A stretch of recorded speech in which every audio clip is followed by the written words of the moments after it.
जगत सारा क्षणिक है और आत्मा एक नित्य है। आत्मा का अनुभव बस एकमात्र नित्य है।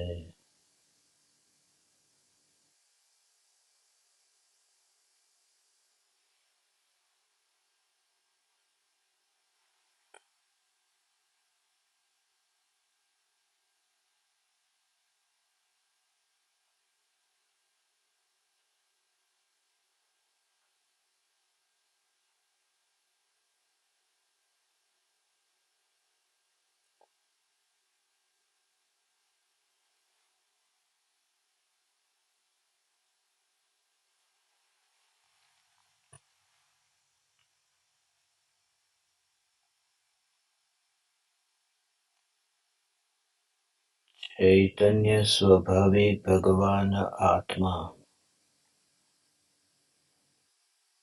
अनादि अनंत शुद्ध चैतन्य मात्र है। ज्ञान मात्र है।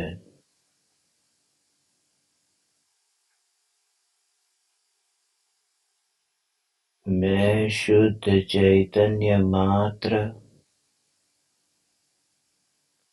ज्ञान मात्र, भगवान आत्मा हूँ। प्रति समय यह जागृति बनी रहे। इस जागृति का नाम धर्म है।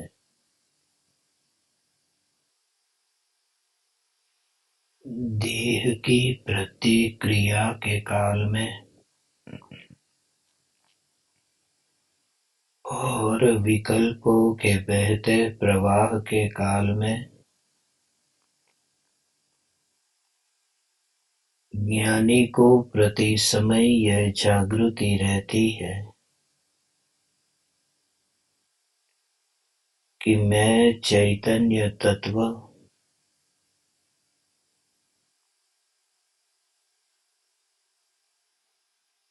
इस देह की किसी भी क्रिया में और विकल्पों के बहते प्रवाह में कहीं भी मिला नहीं हूँ। ऐसा शुद्ध चैतन्य तत्व मैं हूँ। प्रति समय स्वयं की शुद्ध चैतन्य सत्ता का बोध आत्म जागृति ही धर्म है।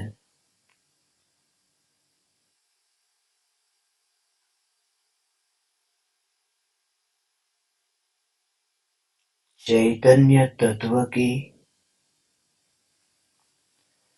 स्व संवेदन प्रत्यक्ष निर्विकल्प अनुभूति होते ही ऐसी यथार्थ श्रद्धा होती है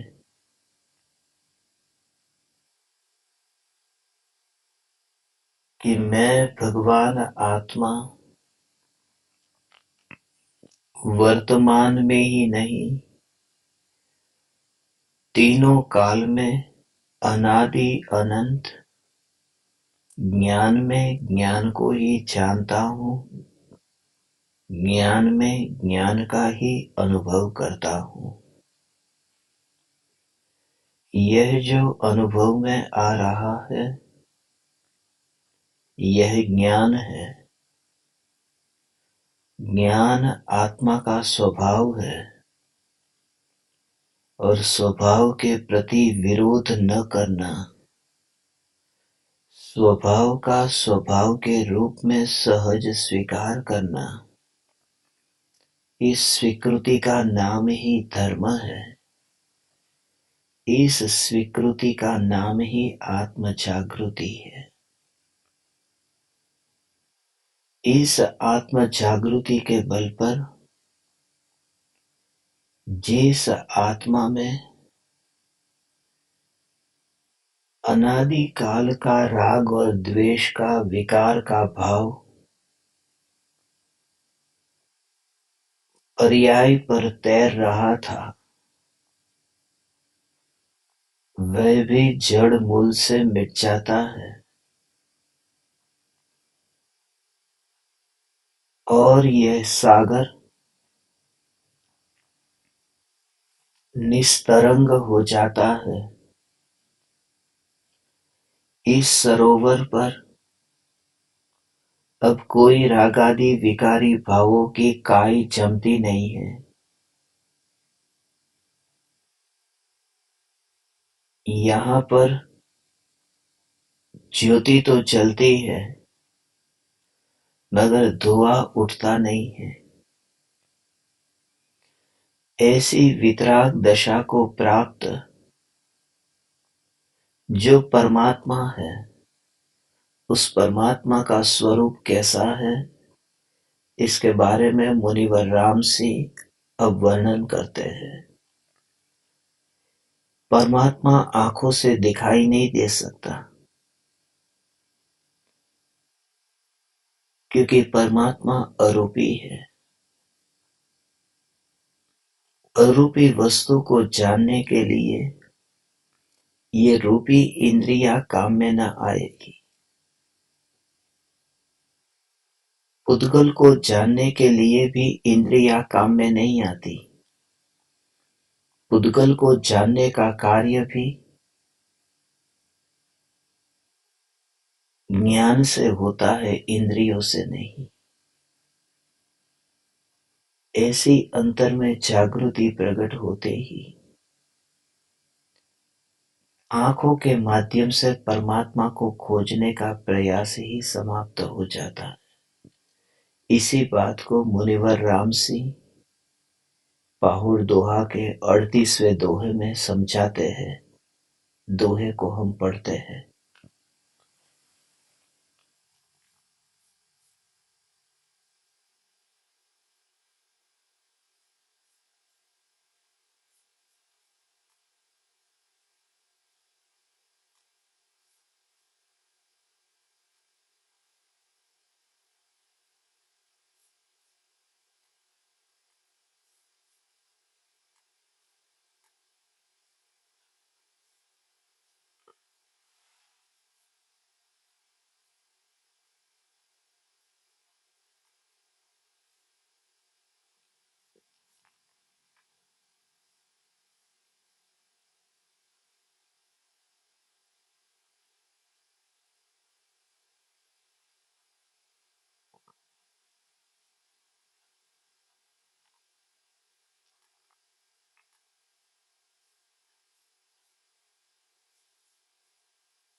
दोहा है,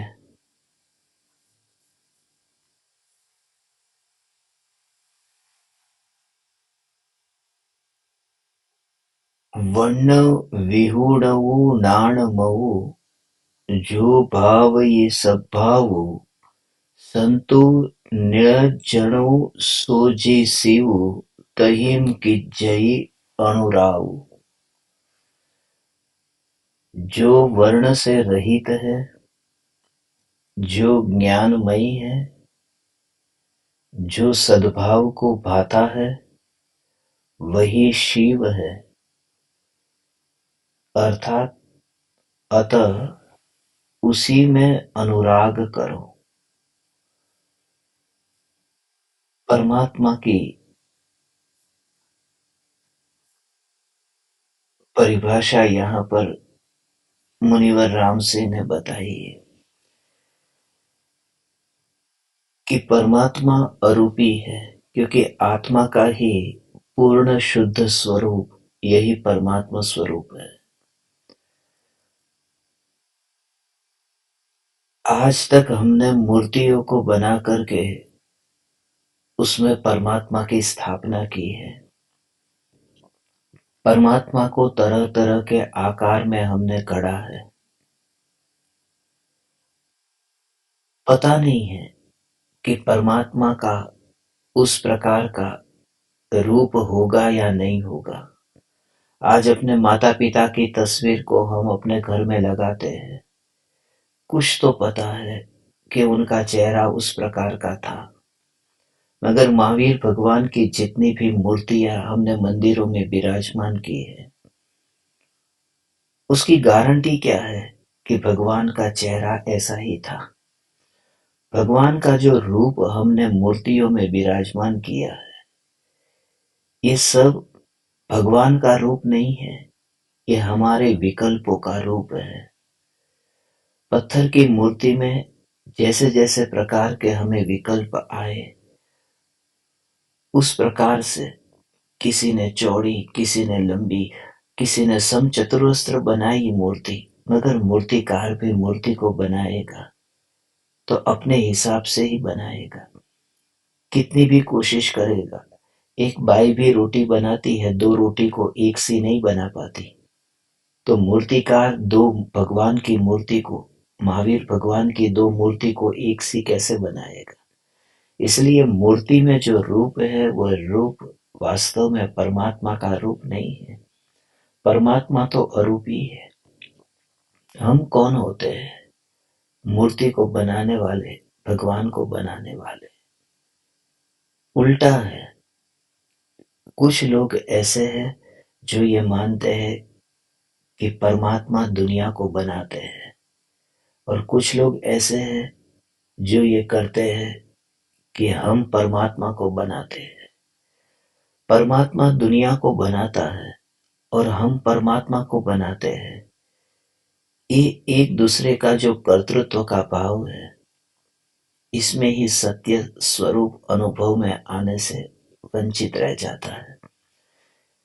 दुनिया में इतने लोग मंदिरों में जाकर के भगवान की पूजा, भक्ति, आरती करते, तृप्त होते हैं, संतुष्ट होते हैं।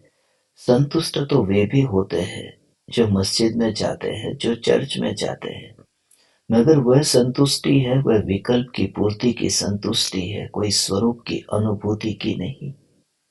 स्वरूप की अनुभूति की जो संतुष्टि है, वहां तो निर्विकल्प ध्यान है। वहां तो ये फासला ही नहीं रहता कि सामने परमात्मा है और मैं भी परमात्मा हूं।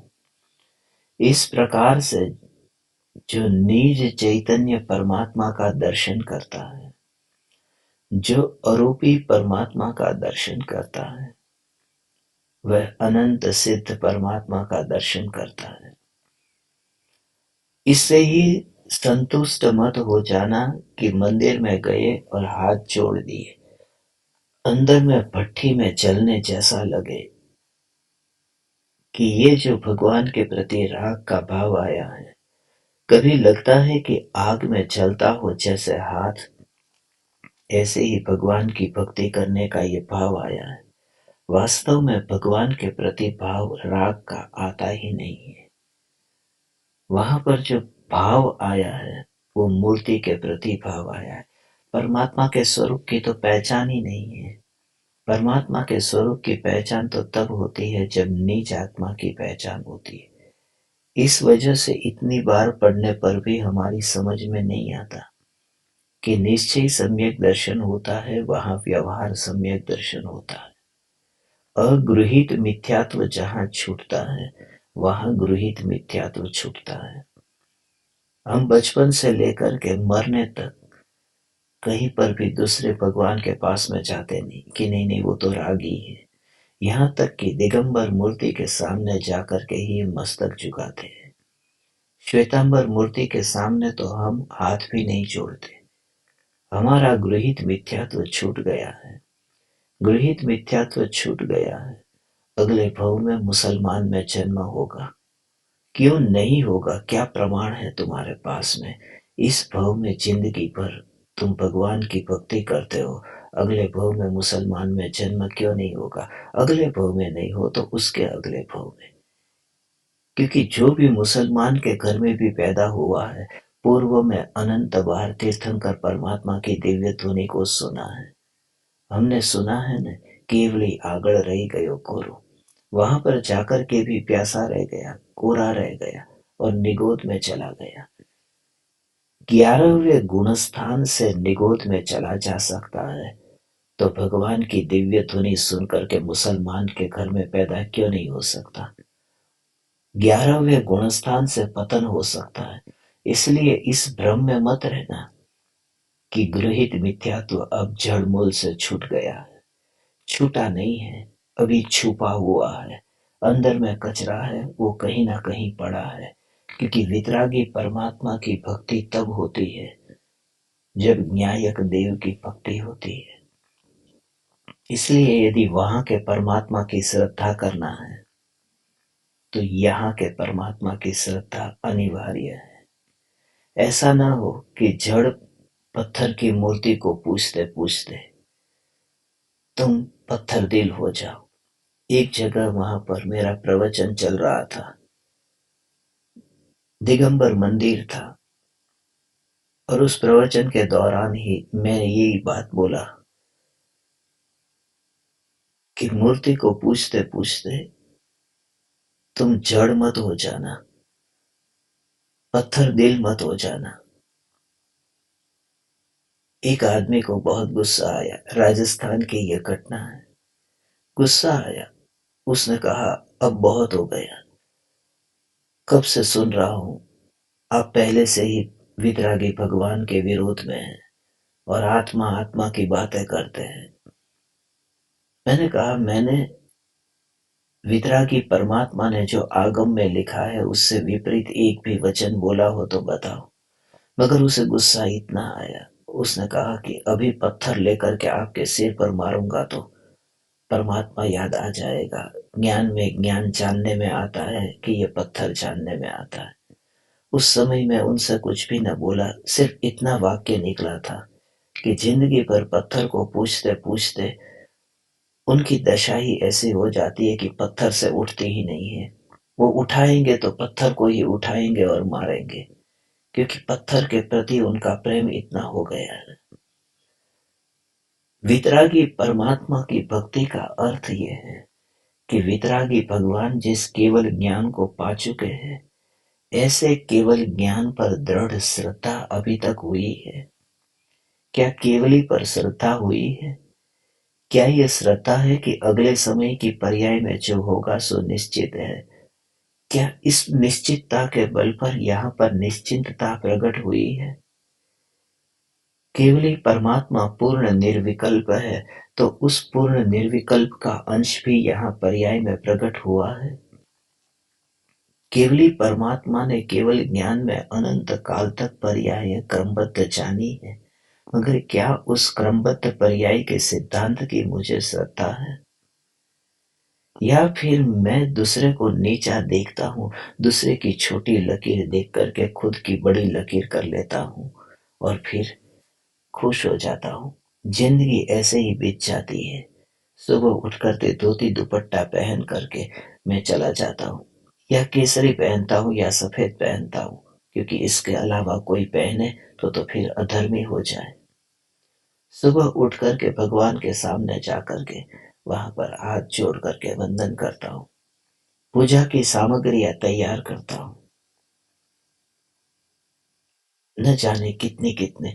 कोई यदि गंदा कपड़ा हो, कोई यदि सादा कपड़ा हो, किसी ने कपड़ा पहना हो, उस कपड़े पर वहां पर हाथ नहीं लगा सकता, मगर गाड़ी में बैठ करके धोती दुपट्टा पहन करके पहुंच जाता हूँ उस गाड़ी के अंदर। उस कपड़े में, गाड़ी के सीट के ऊपर कपड़ा है, उस कपड़े को पता नहीं कितने महीने से धोया नहीं था। कौन कौन उस कपड़े पर बैठ चुका है, मगर वह विकल्प नहीं आया। हमारी जो भी धारणा है परमात्मा के प्रति इतनी संकुचित है। परमात्मा सिर्फ मंदिर तक सीमित रह गया। परमात्मा ऐसा अनुभव में आए कि जब जब भी मैं किसी भी ज्ञेय को जानता हूँ, परमात्मा से दूरी है ही नहीं। क्योंकि ज्ञान में जो ज्ञान का अनुभव हो रहा है, यही परमात्मा स्वरूप का अनुभव है। लोकालोक ज्ञान में प्रतिबिंबित होता है, उस पर जोर न देना। लोकालोक ज्ञान में प्रतिबिंबित होता है, उपयोग तो उपयोग में ही स्थित रहता है। उपयोग लोकालोक पर रखने की जरूरत नहीं पड़ती। लोकालोक में उपयोग को लीन करने की जरूरत नहीं है। पर ज्ञान में झलकता है और केवली भगवान अपने को जानते हैं, अपने को ही अनुभव करते हैं। तो यही तो मेरा स्वरूप है। वहां पर लोकालोक ज्ञान में प्रतिबिंबित होते हैं, और यहाँ पर ये जो टेबल कुर्सी है वह ज्ञान में प्रतिबिंबित होते हैं। मगर जो अनुभव हो रहा है, वह अनुभव तो केवली परमात्मा को भी ज्ञान का ही अनुभव होता है, जगत का नहीं। और मुझे भी जो अनुभव हो रहा है वह ज्ञान का ही है, जगत का नहीं। मानूं या न मानूं, सत्य से मैं मुंह मोड़ लूं, मगर सत्य बदल न जाएगा। कितना भी मैं सत्य से मुंह मोड़ना चाहूं। एक जानवर है, जब उसके पास में कोई बड़ा जानवर शिकार करने आता है, तो वह अपने मुंह को अपनी आंखों सहित बंद करके वहां पर जमीन में मिट्टी खोदने लगता है और अंदर अपना मुंह लेके जाता है, और फिर अंदर ही अंदर करते मुंह हिलाते मिट्टी अपने सिर पर डालने का प्रयास करता है। क्योंकि उसने देखा कि कोई मुझे मारने के लिए आ रहा है। उसने अपना मुंह मोड़ लिया वहां से। मुंह मोड़ने से वो बचेगा कैसे? वो जानवर आकर के खाएगा। हम भी ऐसे ही करते, सत्य से मुंह मोड़ लेते हैं। और सत्य क्या है? सत्य के विपरीत चलने से या सत्य से मुंह मोड़ लेने से सत्य बदल नहीं जाता। और यह परम सत्य है कि ज्ञान में ज्ञान का ही अनुभव होता है। कभी भी जगत मुझे अनुभव में आता ही नहीं। जो अंतर में इस गहराई में जाकर के अनुभव करता है, वही पाता है कि यह तो परम सत्य है, मैं आज तक क्या माना था। यही तो विशेषता है वितरागी भगवान की वाणी में। यही तो विशेषता है इस वितराग धर्म में। ये तो बहुमत इतना प्रभावित कर दिया कि बस अब हम उसी में ही अटक गए। कोई राम के मंदिर में अटका है, कोई कृष्ण के मंदिर में अटका है, ऐसे ही कोई महावीर जिनालय में अटका है, कोई आदिनाथ जिनालय में अटका है। मैं अब उस दशा तक पहुंचू, मेरा धर्म चार दीवारों के अंदर न हो। मेरा धर्म चार दीवारों के अंदर तो नहीं है। मेरा धर्म तो राख की दीवार में भी नहीं है। मेरा धर्म तो ज्ञान में ज्ञान की अनुभूति के स्वीकार में है, क्योंकि इससे निर्विकल्पता घटित होती है। भगवान के सामने हाथ कितना भी जोड़ूंगा, अंदर में निर्विकल्पता कहाँ घटित होगी। वहां तो घर आकर के यदि सास कुछ बोल दे या बहू कुछ बोल दे, कहाँ चली जाएगी तुम्हारी भक्ति पता नहीं। सुबह भले ही कितने ही आंख बंद करके हाथ जोड़ जोड़ के जोर से पूजा करके आया था, मगर दुकान खोल करके बैठा है और आज सुबह से शाम तक कोई व्यापार नहीं हुआ, तब फिर कहाँ चली गई वह भगवान की पूजा भक्ति। अभी हाथ जोड़ने से या भगवान के सामने मस्तक झुकाने से अंतर में धर्म घटित होता तो वितराग शांत भाव कहाँ गया। ज्ञानी के अंदर में वह धर्म प्रकट हुआ है। इसलिए किसी भी प्रकार की परिस्थिति में, किसी भी प्रकार की मनस्थिति में अंतर स्थिति इतनी निर्मल होने से अब सहजता से स्वीकार होता है। वे वस्तु का स्वीकार तो करते ही नहीं है। वस्तु का स्वीकार करने में तो परिग्रह का पाप है। मुनि को कोई धन दे दे और मुनि कहे कि ठीक है मैं स्वीकार कर लेता हूं, वह तो परिग्रह नाम का पाप है। कोई भी वस्तु, उस वस्तु का स्वीकार, उस स्वीकार, आज मानो की प्रतिकूलता मिली, कोई भी प्रतिकूलता मिले मगर उस प्रतिकूलता का स्वीकार करना माने ज्ञान की परिपूर्णता का अस्वीकार किया। इतनी सर्दी है, उस सर्दी का मैंने स्वीकार कर लिया, उस सर्दी का स्वीकार कर लेता हूं, अब विरोध नहीं करता हूं।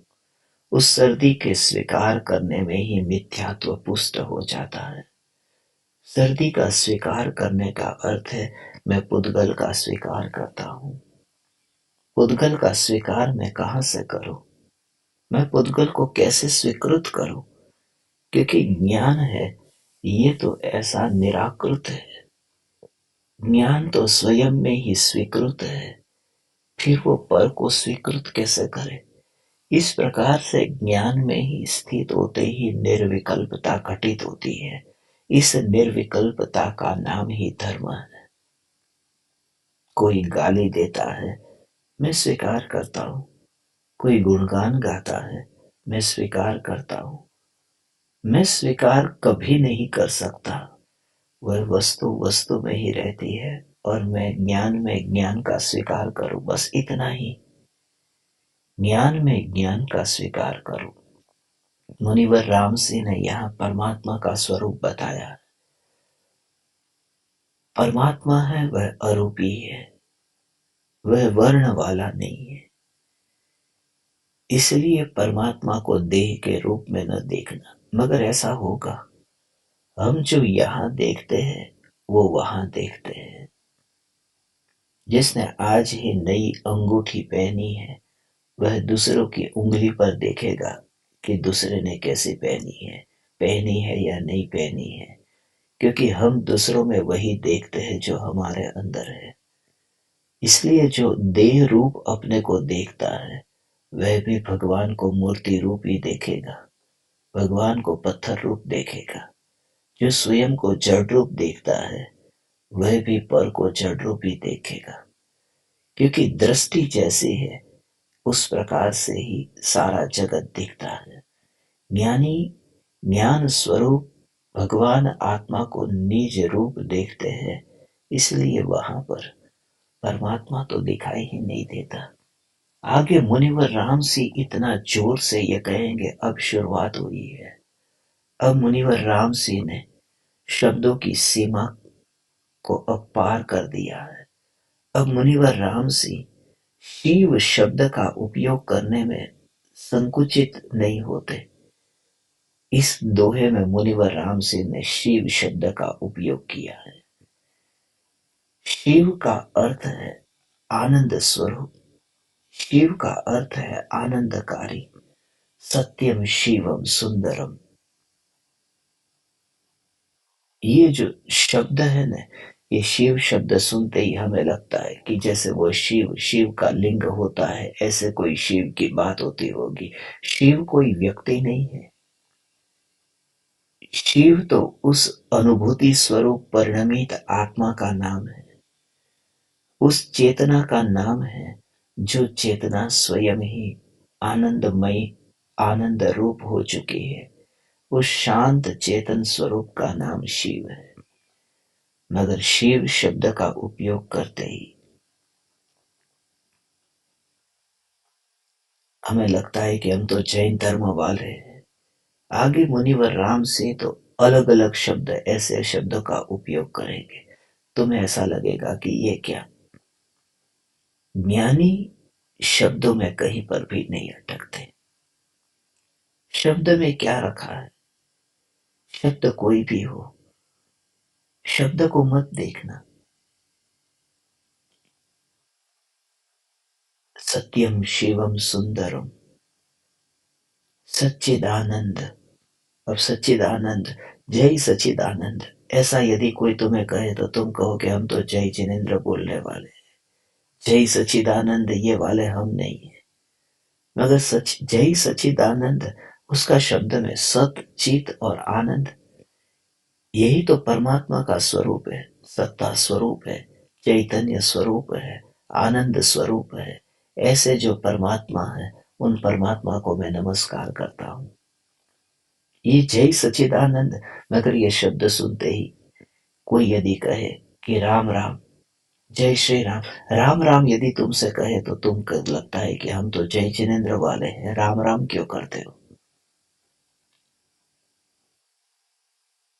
अंदर में जो कचरा भरा पड़ा है, उस वजह से ही शब्दों की सीमा है। मुझे थोड़े दिन पहले ही किसी ने कहा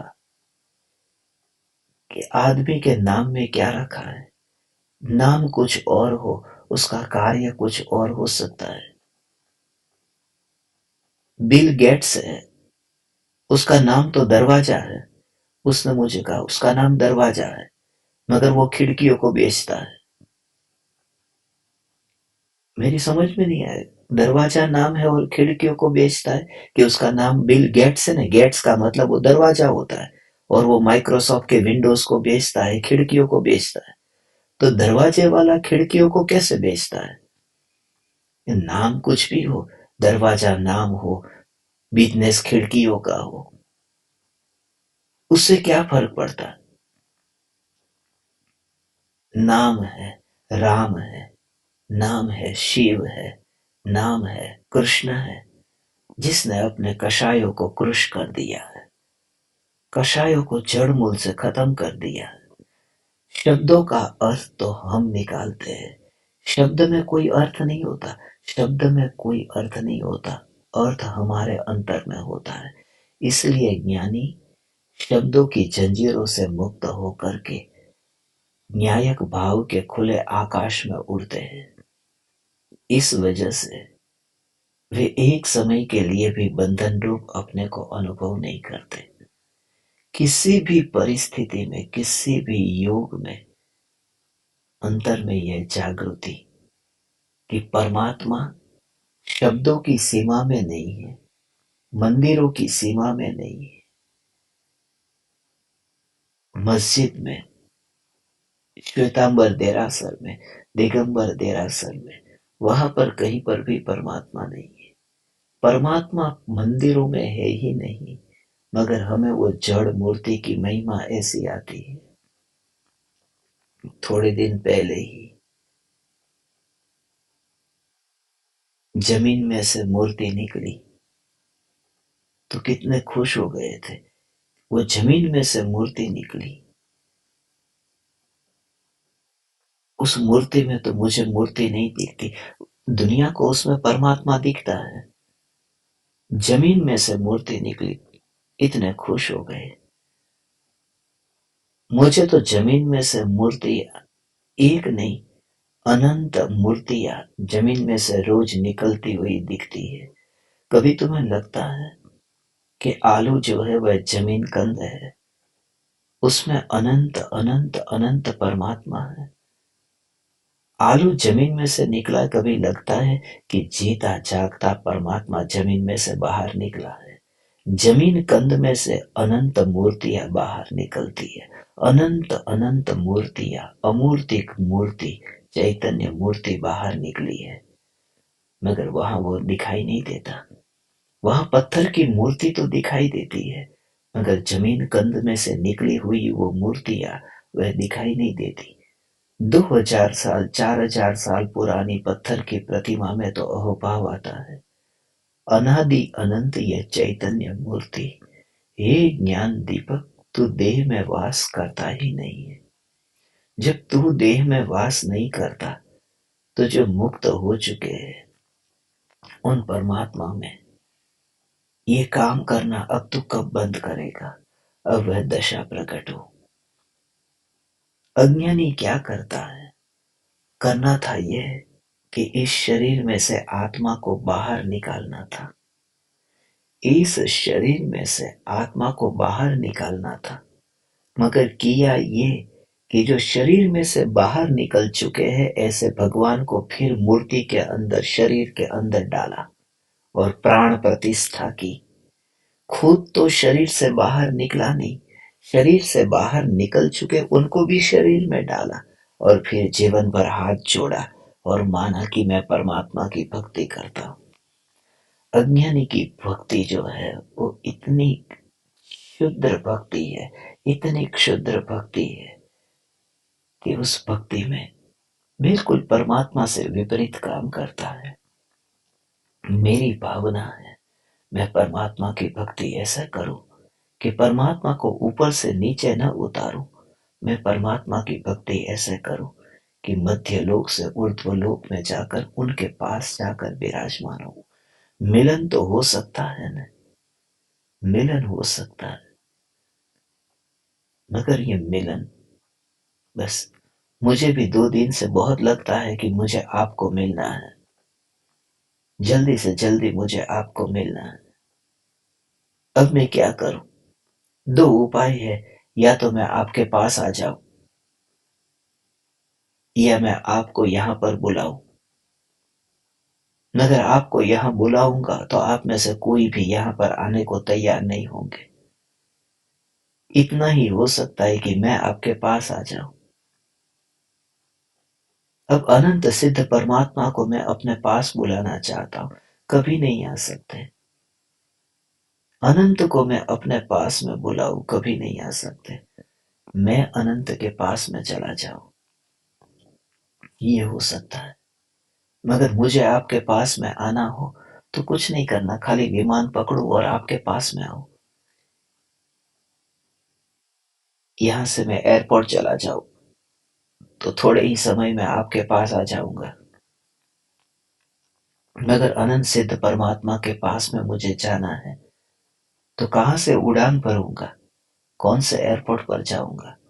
अनंत सिद्ध परमात्मा तक पहुंचना है तो अपने तक ही पहुंच जाओ। अपने में ऐसा अभेद अनुभव हो भगवान कि अनंत सिद्ध परमात्मा के निकट पहुंच ही गया। अनंत सिद्ध परमात्मा यहीं पर ही है, ऐसा समझ लिया, ऐसा श्रद्धा में आया। एक समय में त्रिकाल ध्रुव चैतन्य परमात्मा और सारे जगत के सभी परमात्मा का स्वरूप समझ में आ गया। अनुभव एक का हुआ और श्रद्धा सभी की हुई। अनुभव एक का हुआ, अग्नि की स्पर्शना हुई, अनुभव एक का हुआ और श्रद्धा सभी अग्नि की हो गई। सभी अग्नि का अनुभव नहीं हो सकता, श्रद्धा हो गई। ऐसे ही एक चैतन्य परमात्मा अनुभव में आया। ज्ञान ज्ञान ज्ञान ज्ञान ज्ञान ज्ञान ज्ञान स्वरूप ये भगवान आत्मा अनुभव में आया। कल बार बार मुझे यही विचार चल रहा था।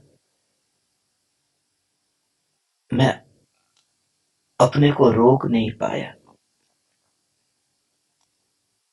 मैं कल जहां पर -17 डिग्री टेम्परेचर पर बर्फ पर था, रास्ते पर था, बर्फ के पहाड़ के पास में ही था और उस समय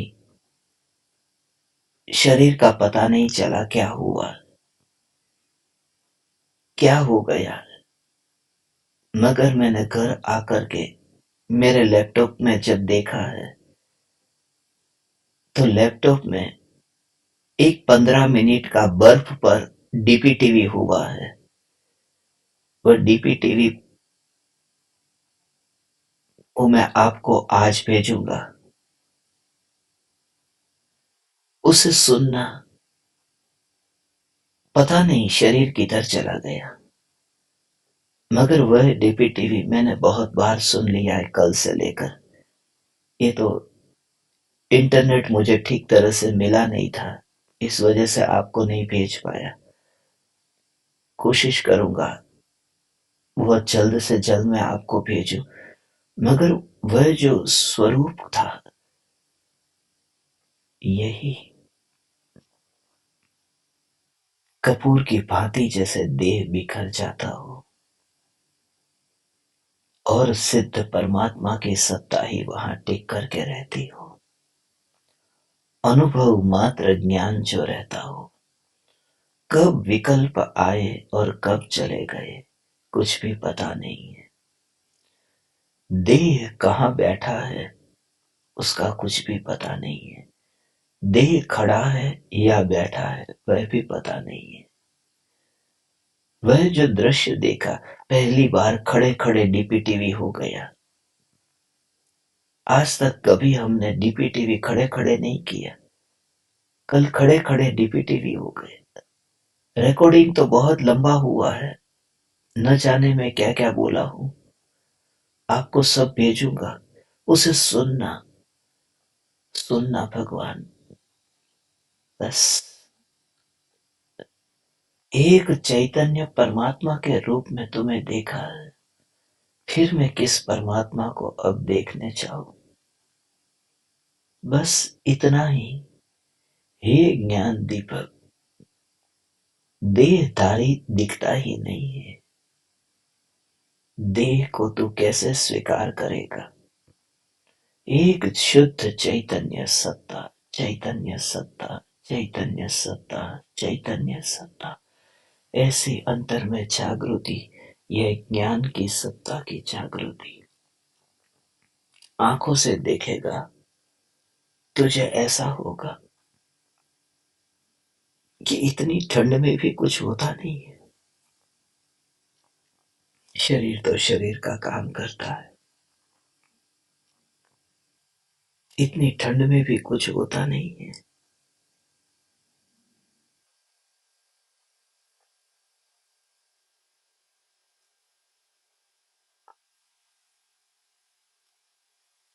तो उससे प्रभावित होता है, तो उससे प्रभावित होता है। अहोभाव तुझे उस स्वरूप का आए कि ज्ञान में ज्ञान जो अनुभव में आता है, इस अनुभूति का स्वीकार किसी भी संयोग में, किसी भी वियोग में न हो। यह आत्म जागृति धर्म है। ये बहुत आसान है। सर्दी में खड़े रहना, आग में जाकर के वहां पर खड़े रह जाना, ये बहुत आसान है। कोई भी मूर्ख व्यक्ति भी ऐसा काम कर सकता है। कुत्ते भी वहां पर बर्फ में दौड़ते रहते हैं। भालू भी, सफेद भालू, दुनिया के सफेद भालू, खास विशिष्ट भालू, वहां पर उस देश में बहुत आसान है, जानवर रह लेते हैं। उस भूमि पर देह का होना यह महिमा नहीं है भगवान। महिमा अंतर में यह है कि उस समय भी प्रकृति प्रकृति का जैसे कार्य करती हो। शरीर अकड़ गया हो, जहां रिकॉर्डिंग का बटन था उसमें स्टॉप रिकॉर्डिंग जो होता है वो नहीं हो पाया। कितनी मिनट तक नहीं हो पाया, क्योंकि उसके लिए भी हाथ हिलना जरूरी है। हाथ ही नहीं हिलता है। मगर हाथ नहीं हिलता है, अकड़ गया है हाथ। उस अकड़े हुए हाथ में भी ज्ञान की धारा है, वो अकड़ नहीं गई। पहले समय की पर्याय, दूसरे समय की पर्याय, तीसरे समय की पर्याय, ऐसा जो जानना जानना जानना वह ठहरा ही नहीं है। देह के ठहरने पर भी जो ज्ञान ठहरा नहीं है, ऐसा जो निरंतर प्रवाह रूप जो ज्ञान धारा प्रवाह से बह रहा है, इस प्रवाह में कितनी जागृति है। यह जागृति धर्म है, यह शरीर की क्रिया। इसे तो मैं साधना कहता हूं। ये तो साधना की भूमि है। कभी स्मशान में साधना हो जाए, कभी बर्फ पर बैठ करके भी साधना हो जाए, कभी आग पर हो, कभी बर्फ पर हो। जहां पर भी मुझे स्वरूप की जागृति रहे, देह का विकल्प ही नहीं आता, वहां भाव ही नहीं आता। लोग समझाते हैं, कितना ही कहते हैं, मगर समझ में नहीं आता। उस समय तो इतना चैतन्य चैतन्य चैतन्य चैतन्य, इसी से ही वह भाव आता है। भावलिंगी मुनिराज की जो दशा होती है वह समझ में आ सकती है। उस मुनिराज का रूप वह समझ में आ सकता है कि जहां पर शियाली भी शरीर खा जाए तो भी पता कैसे नहीं चलता होगा। बस उस दशा तक हमें पहुंचना है। हे ज्ञान दीपक, परमात्मा मूर्ति नहीं है। परमात्मा ये मूर्ति नहीं है। परमात्मा मूर्ति से अलग है। मूर्ति में प्राण कभी डाला ही नहीं जा सकता। ये तो मन को मनाने की बात है कि मूर्ति में प्राण डाल दिया। दान इकट्ठा करने वाला, लोगों की जेब काट करके, बोलियां बुला करके इकट्ठा करने वाला, वह बाल ब्रह्मचारी, वह प्रतिष्ठाचार्य, हर सभा में लड़ाई झगड़ा करने वाला, हजारों शत्रु खड़े करने वाला, प्रतिष्ठा कराने का 3 लाख 5 लाख लेने वाला, वो 2 4 मंत्र बोल करके उस पत्थर में परमात्मा को लाएगा। उसकी कहाँ ये औकात है कि जड़ मूर्ति में वो परमात्मा को विराजमान कर दे। आज तक कोई भी जीव, कोई भी शक्ति, दुनिया का कोई भी व्यक्ति, कोई भी शक्ति सक्षम नहीं है कि जड़ में चेतन की प्रतिष्ठा कर सके। मन मनाने की बात है ये। उसे तुम अच्छी भाषा में कहो तो स्थापना कर दी। बाकी तो मन के ही खेल है। सत्य तो यही है, पत्थर पत्थर है, मूर्ति मूर्ति है, और जीवंत परमात्मा ही जीवंत परमात्मा है। मैं जीवंत परमात्मा हूँ। इस सत्य पर आज नहीं तो कल तुम्हें आना ही होगा। हे ज्ञान दीपक, मूर्ति से ऊपर उठना होगा। मूर्ति से ऊपर उठना होगा। वहां तुम्हें बैठना होगा जहां मूर्ति नहीं है, जहां अमूर्तिक है। मुनिवर रामसी इस पाहुड़ दोहा में जो कहते हैं कि परमात्मा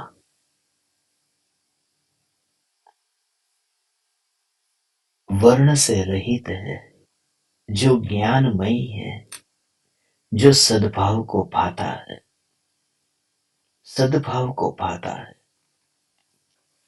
अच्छे भाव को पाता है नहीं, जो सत्ता स्वरूप, जो परमात्मा का भाव है, उस न्यायक भाव को ही जो पाता है, जिसे परम कृपालु देव कहते हैं, आत्म भावना भावता जीव लहे केवल ज्ञान रहे। जो इस ज्ञान को ही पाता है वह परमात्मा है। उस परमात्मा के प्रति तुम अनुराग करो। आज तक तो हमने ये सुना था कि राग द्वेष छोड़ दो। मुनिवर राम से कहते हैं अनुराग करो। अनुराग करो का अर्थ भी ये समझाने की भाषा, फिर शब्द को पकड़ा तो लगेगा कि राग अनुराग, और ये तो हमें करना नहीं है, हमें तो वितरागी होना है। मगर अनुराग करो का अर्थ है कि तू उसे ही, उसके प्रति ही तू प्रीति कर। प्रीति का अर्थ राग है, मगर यहाँ पर प्रीति का अर्थ कि तुझे उसके अलावा और कुछ भी जचता नहीं है, रुचता नहीं है। तेरी रुचि अब इसमें ही है। हे चैतन्य परमात्मा, आत्म भावना भावता जीव लहे केवल ज्ञान रहे। तू ज्ञान को ही पा, ज्ञान का ही अनुभव कर। किसी भी मूर्ति में तू अटकना मत। मूर्तियों को लेकर के सदा काल तो साथ में नहीं जा पाएगा। हर जगह तुझे मूर्तियां नहीं मिलेगी। थोड़ा सा तो भारत देश से बाहर निकला, मूर्तियां गायब हो जाएगी। कहीं कहीं मिलेगी परदेश में, तो भी थोड़ी एक आध कोई जगह पर मिल जाए, वह भी कितनी दूर। मूर्ति को अमेरिका जैसे, कनाडा जैसे देशों में तो भगवान के मंदिर बनते हैं, मगर फिर भी रोज जा नहीं सकते। बड़ी मुश्किल से रविवार को एक दिन जा सकते हैं, शनि रविवार को जा सकते हैं।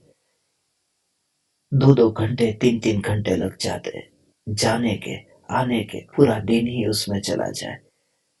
और ऐसे देश में, यूरोप के इन देशों में तो एक भी भगवान की मूर्ति नहीं मिलती। अब मेरी भक्ति कैसे होगी, मेरी पूजा कैसे होगी, मेरा धर्म कैसे होगा? वह धर्म धर्म ही नहीं है कि मूर्ति से तुम थोड़े दूर चले जाओ और धर्म तुम्हारा छूट जाए। धर्म तो वह है कि तुम जहां पर रहो और उस अनुभव में स्थित रहो कि तुम्हारा देह ही स्वयं मूर्ति बन जाए। तुम जिस भूमि पर खड़े हो वह भूमि ही देवालय बन जाए। ऐसी उस अनुभूति तक तुम पहुंचोगे। तुम्हारे अंतर में ये परमात्मा के प्रति ये जो अप्रीति का भाव जगा है, तुम भड़क नहीं जाते हो। मैं मूर्तियों के बारे में इतना कहता हूं और तुम मेरे पर पत्थर नहीं फेंकते हो। यही प्रमाण है कि तुम्हारे अंदर में अब स्वीकार भाव आया है।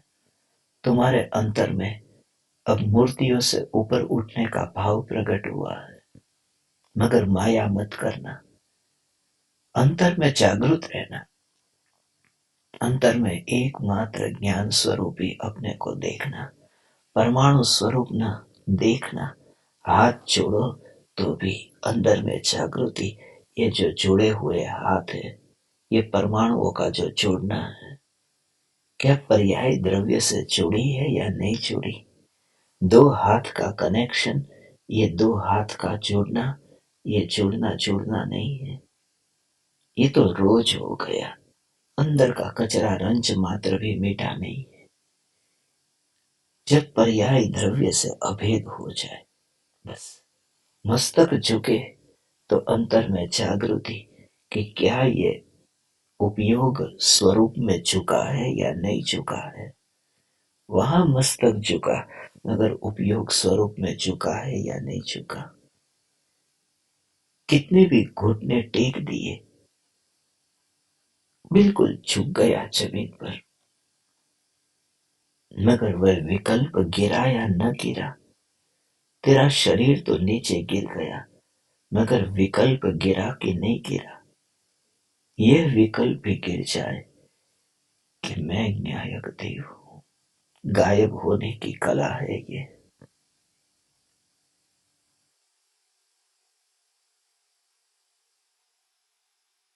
दुनिया उसे फिर बीमारी कह देगी, दुनिया उसे एब्सेंट माइंड कह देगी, दुनिया उसे एब्सेंट सीजर कह देगी, दुनिया उसे कुछ भी नाम दे देगी। मगर असल में तुम वहां पर पहुंच जाते हो जहां तुम्हें देह का पता ही नहीं है। अनंत काल के लिए उस दशा के लिए तुम तरसते थे, वह दशा तुम्हें प्रकट हुई। हे ज्ञान दीपक, प्रति समय इस स्वरूप की मस्ती में, स्वरूप की जागृति में रहना। मुनिवर राम सिंह के इस दोहे से प्रेरणा लेकर के आज के इस दिन में प्रवेश करना। अभी तो आपकी भी सुबह ही हुई है, मंदिर जाने का समय हो गया होगा। आज यही प्रयोग करना कि जिंदा मूर्ति की महिमा कितनी आई है। जीवंत मूर्ति जो ज्ञान से बनी हुई मूर्ति है, इस ज्ञान से बनी हुई मूर्ति वास्तव में बनी हुई कहने में भी चचता नहीं है कि ये बनी कहाँ है। इस मूर्ति को बनाने वाला नहीं तो फिर कोई पैदा होगा। इस मूर्ति का कर्ता कोई नहीं है, क्योंकि इस मूर्ति का निर्माण हुआ नहीं है। और जिस मूर्ति का निर्माण न हुआ हो, कोई भी औरंगजेब आकर के इस मूर्ति को तोड़ नहीं सकता। उस मूर्ति में दम ही क्या कि कोई भी बाहर से आए और मूर्ति को तोड़ दे। यह मूर्ति ही मूर्ति है जिस मूर्ति को कोई तोड़ नहीं सकता। जिस मूर्ति का कभी अभिषेक न करना पड़े, फिर भी जो मूर्ति निर्मल रहे। पर्यायी द्रव्य पर अभिषेक करे तो करे, और न करे तो न करे। पर्याय अपना जल इस द्रव्य पर बहाए तो बहाए, न बहाए तो न बहाए। इस मूर्ति को क्या लेना देना। दुनिया में तो ऐसा है कि जो जल मूर्ति पर आता है कि मूर्ति साफ हो जाती है। ऐसी कोई घटना देखी कि कोई पानी मूर्ति पर गिरा और पानी साफ हो गया। यहाँ कहते हैं मूर्ति साफ हो गई। यहाँ तो मैं ऐसी चैतन्य मूर्ति हूँ कि पर्याय जब मेरे पर अभिषेक करती है तो पर्याय साफ हो जाती है। ये मूर्ति इतनी निर्मल है कि उस पर ढलने वाले पानी को भी वह निर्मल कर देती है। ऐसी मैं चैतन्य मूर्ति हूँ। हे ज्ञान दीपक, इस प्रकार से तू द्रव्य का, इस देव द्रव्य का अहोभाव जान, इस देव द्रव्य का अहोभाव जान। फिर तो उदय के परिणाम में कहीं पर भी नहीं है। फिर तो तीर्थंकर परमात्मा के रूप में नहीं है। मूर्ति तो अरिहंत परमात्मा की मूर्ति है। सिद्ध की कोई मूर्ति नहीं होती। मैं सिद्ध परमात्मा हूं। आज तक जितने भी अभिषेक हुए हैं, जितनी भी हमने परमात्मा की मूर्तियां बनाई है, वह सब अरिहंत अवस्था की मूर्ति है। वह अरिहंत भगवान है। सिद्ध परमात्मा की मूर्ति नहीं होती। मैं सिद्ध परमात्मा हूं, मेरी मूर्ति कैसे होगी। इस प्रकार से तू अपने को एक बार तो इस प्रकार से बल लाना पड़ेगा। बार बार दुनिया तुझे कहेगी कि अभी तू पापी है, अभी ये सब बातें मत कर। जब तू उस दशा पर पहुंचेगा तब फिर ये बातें करना। मगर उस दशा पर तू पहुंचेगा कब। इस वाणी को सुनकर के जब तुझे अहोभाव आएगा तब तू इस दशा पर पहुंचेगा। मेरी कोई प्रतिज्ञा नहीं है कि भगवान के दर्शन करके मैं पानी पीऊं, मगर मैं पानी पीता हूं तब ये ज्ञान की धारा ही बह रही है। ये पानी यहां नहीं बह रहा है। गंगा हिमालय से बंगाल की ओर बहती हो, ऐसे ये पानी बहता दिखता है। मेरी प्रतिज्ञा नहीं है। मैं विरोध नहीं करता हूं, क्योंकि मुनि भी मूर्ति के दर्शन करने चाहते हैं। मैं आप परमात्माओं से कहता हूं कि तुम्हारा धर्म मूर्ति के प्रति इतना बंधा हुआ न हो। गठबंधन मूर्ति के साथ में मत करना, वरना वो मिथ्यात्व की गांठ होगी। अमूर्तिक परमात्मा में ऐसे रहो, फिर तुम जहां पर भी रहो, जहां पर भी रहो। क्योंकि धर्म तो 24 घंटे है न। परमात्मा की मूर्ति को टॉयलेट में लेकर के जा नहीं सकते। मगर ये चैतन्य मूर्ति जो है वो कहीं पर भी रहे, मुझे कोई फर्क नहीं पड़ता। ये चैतन्य मूर्ति में टॉयलेट में लेकर के जाता हूँ, कोई फर्क नहीं पड़ता। क्योंकि जो अनुभव में आता है वह टॉयलेट नहीं आता, अनुभव में आता है वह देह नहीं आता। मल मूत्र और विष्ठा ये अनुभव में नहीं आते, यह ज्ञान अनुभव में आता है। मैं परिपक्व हो रहा हूँ, ये कच्चा घड़ा अब पक्का हो रहा है। अब मुनि धर्म की और हमारी यात्रा हो, इस प्रकार से तू स्वीकार कर और हीनता का भाव छोड़ दे कि तू अभी हीन है, इसलिए तुझे पर की जरूरत है। तू नहीं है हीन, और आज तक तू जिया है अपने से ही जिया है, किसी भी पराये से जिया नहीं है। हे ज्ञान दीपक, आज ये परमात्मा की पुकार मुझे करनी थी। मैं तो कब से इंतजार कर रहा था कि आज वह जल्दी से जल्दी ये सत्संग शुरू हो।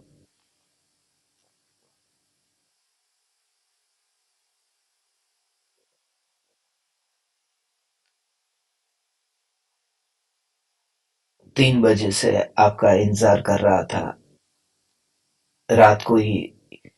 मगर सब ध्यान रखना पड़ता है। बाहर जाओ तो बाहर इतनी ठंड है, अंधेरा है, इंटरनेट नहीं। अब यहाँ होटल में बैठे हो, इंटरनेट है, मगर जोर से बोल नहीं सकते। क्योंकि पास वाले कमरे वाले कोई उठ जाए, डिस्टर्ब उनको हो जाए तो और तमाशा खड़ा हो जाए और किसी की नींद खुल जाएगी। क्योंकि मैं जब बोलता हूँ तब अच्छे अच्छे कुंभकर्ण भी नींद में से उठ जाते हैं। तो इस वजह से सबका ध्यान रखना पड़ता है। पास वाले कमरे वालों का भी ध्यान रखना पड़ता है, बाहर का ध्यान रखना पड़ता है, तुम्हारा भी ध्यान रखना पड़ता है, समय का भी ध्यान रखना पड़ता है, सब ध्यान रखना पड़ता है। अभी 2 मिनट में ही मुझे अभी विमान पकड़ने के लिए जाना है और जाने से आज पूरे दिन भर मैं विमान में बैठा रहूंगा। विमान में ही, एयरपोर्ट पे ही, सब एयरपोर्ट पे रहूंगा, इसलिए समय नहीं मिलेगा। इसलिए ये सुबह उठ करके पहले ही आप परमात्माओं के दर्शन कर लिए, चैतन्य मूर्ति को मैंने देख लिया। बस अभी बस कल भी अपना सत्संग सुबह के समय होगा। कल भी अभी मैं यहाँ से, आप चिंता मत करना, जो ज्ञान दीपक कल चिंता कर रहे थे कि खाना नहीं खाया, ठीक है, 2 दिन खाना नहीं खाया तो कोई मर तो नहीं गया और आनंद में रहता हूँ। आज खाना खा लूंगा दोपहर में। अभी यहाँ पर भी अभी सुबह नहीं हुई, 9 बजे 10 बजे जब भी वो सुबह हो जाएगी। मगर तुम चिंता बिल्कुल मत करना। बहुत से ज्ञान दीपकों के मैसेज आए थे, ईमेल आए थे। आप परमात्माओं के प्रेम से मैं बहुत अनुग्रहित हूँ। आप समस्त परमात्माओं को मेरे अंतःकरण से प्रणाम करता हूँ। प्रणाम। चैतन्य चैतन्य चैतन्य।